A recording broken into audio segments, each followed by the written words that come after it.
Ngiyanibingelela nonke bazalwane egameni lenkosi yethu uJesu Kristu waseNazaretha uyinkosi enamandla.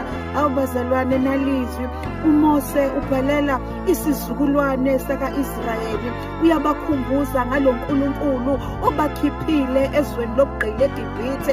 Uyabakhumbuza abazalwane ngalo nkulunkulu obahlukaniselele ulwandle lubovu. Useyabhala Exodus 14 verse 14 uthi nina ningayilweli, ukhona unkulunkulu wenu ozonilwela ukuthi nina anibothula. Abazalwane ngiphinde Exodus 14 verse 14 uthi nina ningaboyilwelwa, ukhona unkulunkulu uzonilwela uthi nina anibothula. Mzalwane wami egameni likaJesu, kungabe uyakhumbula yini uma ngabe impi isikumele? Kungabe mzalwane wami awureact yini uma ngabe impi isimile? Kungabe uyigoqi yini iketi uma ngabe impi isimile? Ngoba thina bazalwane, we have given the authority ukuthi sithuleni unkulunkulu bese yasilwela. Mzalwane wami, ngabe awu-act yini empini kaSathane? Kungabe mzalwane wami uyakhumbula yini amazwi kaMose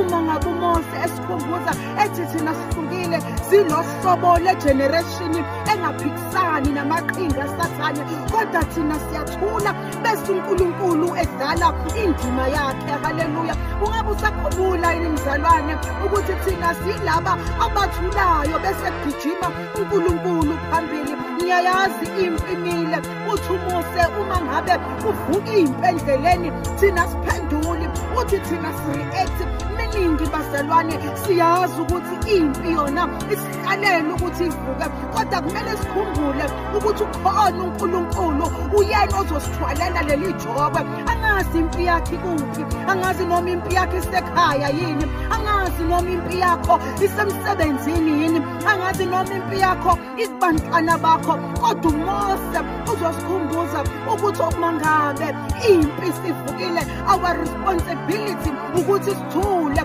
bese sinikezwe i-authority yokumemeza unkulunkulu maqedane yena ayasilwela. Usayikhumbula?